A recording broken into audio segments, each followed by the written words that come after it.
Hello dear English learners, I hope you're doing fine. Today I have a question for you. What is the difference between the prepositions during, for and since? Ni itandukaniro irihe riri hagati y'ama preposition during, for na since? Well, if you find it difficult to discriminate between these prepositions, then this video is for you. Nimba bikugora gutandukanya izi preposition, iyi video ni iwawe uyirabe gushika ku mpera. We also consider the difference between the prepositions on, at, and in, and so many more.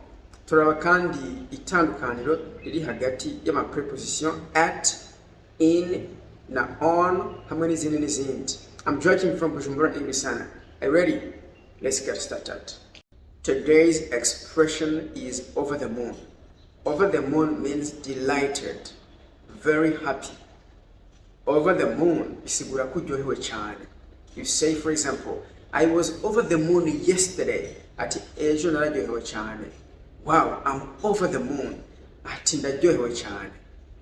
I was over the moon when I saw you. Ati naciwe ndyoherwa cyane igihe nakubona. I hope you can start using the expression over the moon to say you are very happy. This time, the preposition during. During means in French, pendant. You say, for example, he called me during the meeting. Ati yarampamagaye inama iri kwiraba. We use the preposition during with an event or a period of time which is definite. Preposition during ikurikirwa n'ijambo ryerekana ikintu kiba kiko kiraba. For example, a meeting, a conference, a festival, a party, an interview. Ivyo vyose ni ibintu biba biko biraba events, evenement. Nk'urubanza, interview, inama, n'ibindi. You say, for example, they danced during the party.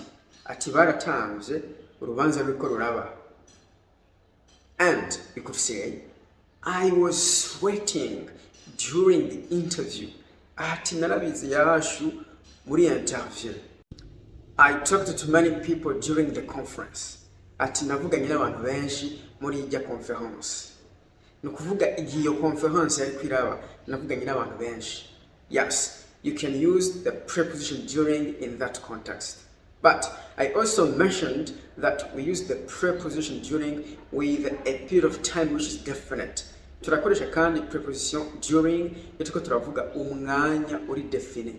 Like for example, we did many things during that week. That week. Iyo niyo period iri define suko turavuga. We did many things during that week. Twakoze ibintu vyinshi muri ijyandwi. You can also say, we visited many hospitals during that week. Ati twatembereye ibitaro vyinshi muri iyo ndwi. I hope you can use the preposition during effectively. If you think this video is helping you, then give it a like. And if you are new on this channel, please subscribe. Ukabona iyi video hera gufasha, ufyonde kuri like. Ukari mushasha naho, ufyonde kuri subscribe. Thank you very much. Then let's continue. Now, the preposition for.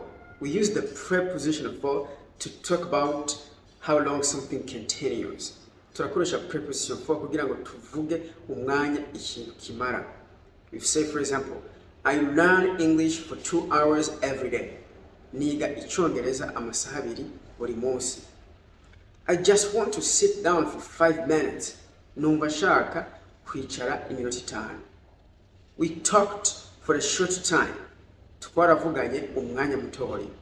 You understand, we are talking about how long something continues. Urumva ko tuko turavuga umwanya ikintu kimara kiriko kiraba. But you can also use the preposition for with a perfect. I mean the present perfect or the present perfect continuous.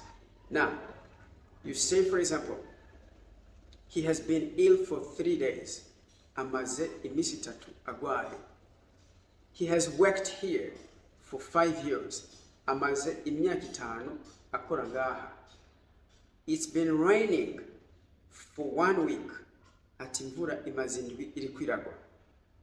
I hope you understand how we use the preposition for and you can provide examples of your own, please drop them in the comments.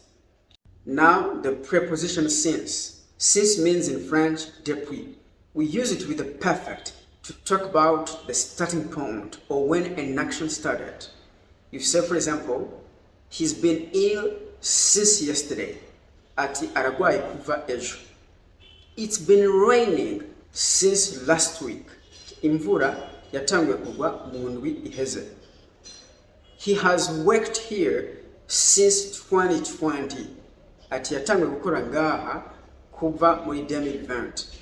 I hope you understand we are talking about the time when an action started. Aha turiko turavuga umwanya ikintu catanguriyeko. And I hope you understand the difference between since and for. We use for to talk about a period of time that something or that an action has taken up to now. Turakoresha for kugira ngo tuvuge umwanya ikintu kimaze kiriko kiraba gushiko. But we use since to talk about a starting point, the time when it started. Aha turakoresha since kugira ngo tuvuge aho ikintu cyatanguriye, aho cyahereye. And I hope you can give examples of your own using the preposition since. Thank you very much. Drop them in the comments. Now, the preposition till or until. Till means in French, jusqu'à, gushika. It's the same thing with until. But till is informal. Till ni langage familier. Bikoresha dukuravugana n'abagenzi, abantu mumenyeranye, ibintu nk'ivyo. You say, for example, we stayed at a pub till closing time. Ati twagumye mu kabare gushika bugaye. I will be working in Germany till next year. Nzoba ndiko ndakorera muri Allemagne gushika mu mwaka uza. He doesn't get up till 11. Ati ntavyuka 11 zitageze. I hope you can provide examples of your own using the preposition till or until. Now, the preposition by. By means not later than. Hatarenze. For example, I will pay you back by Friday. This means on Friday or earlier than Friday. Ibi bisigura ko nzokuriha kuwa gatanu canke imbere yaho ntihazorenga kuwa gatanu. I will be there by next week. Ntihazorenga mu ndwiza ntaraza. I will give you the feedback by Sunday. Ntihazorenga kuwa Mungu ntaraguhinyisha. I hope you can provide examples using the preposition by. What is the difference between the prepositions at, on, and in? First of all, the preposition at. We use the preposition at to talk about a particular time, such as a clock time or a meal time. Turakoresha preposition at kugira ngo tuvuge isaha canke umwanya kanaka uri bien défini. For example, I go to school at 10 o'clock. Ati ngenda kw'ishure saa 4 yuzuye. I will come at lunchtime. I will come at lunchtime. Ndaza hageze ko dufungura ivya saa 6. I'm speaking English at the moment. Muri umwanya ndiko ndavuga Icongereza. I will be there at breakfast. Ati nzoba ndahari ku mwanya wo gufungura ivyo mu gatondo. I was tired at that time. Ati muri urya mwanya nari ndushe. We will be together at night. Ti tuzoba turi kumwe mu ijoro. And we also use the preposition at when you talk about a holiday of 1 day or 2 days. Like, for example, you say at the weekend. But this is for the British English. For the American English, you say on the weekend. Now, the preposition on. We use the preposition on for a single day. That is a day or a date. Like, for example, on Monday, on Sunday, on Thursday. Or on the 7th of February, on August 3rd, on December the 25th, and so on. You say, for example, I was born on October the 13th. Ati navutse itariki 13 z'ukwicumi. The match is on the 1st of April. Ati March izoba itariki 1 y'ukwa kane. I will be there on Monday. Nzoba ndahari kuwa mbere. We will hold a meeting on Sunday. Ati tuzogira inama kuwa Mungu. I hope you understand how we use the preposition on. But remember, we say on the weekend for the American English. And you can also use the preposition on to mean immediately after. Tutashobora gukoresha preposition on kugira ngo tuvuge ubwo nyene ikintu kikiba. Like for example, on his arrival, the president held a press conference. Ati umukuru w'igihugu agishika yaciye atanga ikiganiro ku bamenyesha makuru. On returning home, he held a party. Ati akigaruka muhira yaciye akora urubanza. I hope you understand the different ways we can use the preposition on, and you can provide examples of your own. Please drop them in the comments section. Now the preposition in. We use the preposition in for longer periods, like a year, a month, a decade, a century, and so on. Turakoresha in iyo turiko turavuga ikiringo kirekire nk'umwaka, ukwezi, ikinjana, ikiringo c'imyaka 10, and so on. Like you say, for example, in 1992, mu 1992, I was born in 2000. Navutse mu 2000. We will be there in August. Ati niho tuzoba turi mu 8. In the next few days, we are going to hold a meeting. Ati mu minsi mikeyi iri imbere tuzokora inama. There are many things that happened in the 20th century.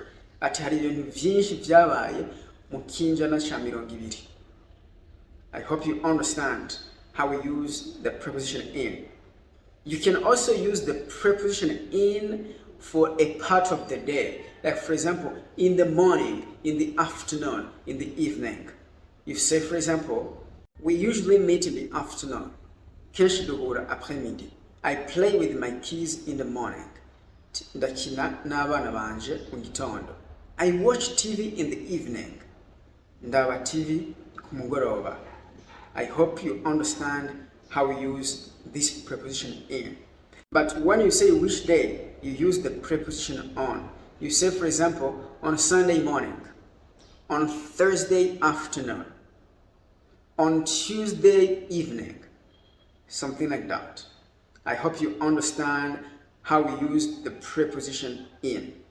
And you can provide examples of your own. And we can also use the preposition in to talk about how long something takes. You say, for example, I toured Burundi in 3 days. Ati narazungurutse Burundi bwose mu minsi 3. I can write a book in 1 month. Ndashobora kwandika igitabo mu kwezi kumwe. We are talking about how long it takes. Tuko turavuga umwanya ikintu gitwara. We can also use the preposition in to talk about a future time measured from the present. Like for example, I'll be there in 20 minutes. Ati minota 20 nzoba ndagushikiriye. I will finish my work in 2 hours. Ati nzaguheza akazi kanje mu masaha 2. And you can say, we will finish the project in 2 years. Ati project tuzoyiheza mu myaka 2. Do you think you can provide examples using the preposition in? My friend, this lesson was about prepositions of time, and I hope you have learned many different things about prepositions of time and you can start using them effectively. Thank you very much for your attention.